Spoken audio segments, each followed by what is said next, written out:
Ellerde güller geçip dur ince günler. Meni yar özüne çeker öymüde baryan yollar. Yönümen öz duyguymu gizleyen senin sevgimi.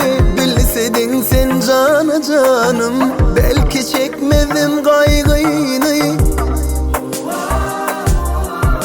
Sıyınla yarın taştan boyumu. Sessiz Söýgi,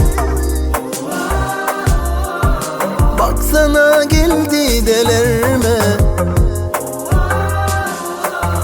Gözlerimde aydın duygu.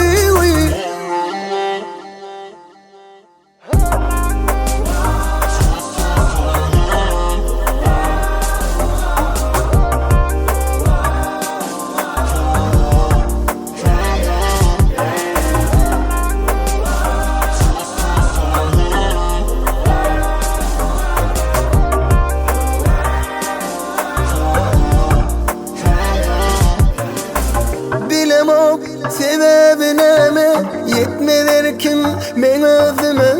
Ayda bilmem sevgimi seyredip kara gözüme. Ey Hudayım bir gayratı, aydayın ama bardadı. Yoksa beni deli diye bursuktaki sessiz Söýgi.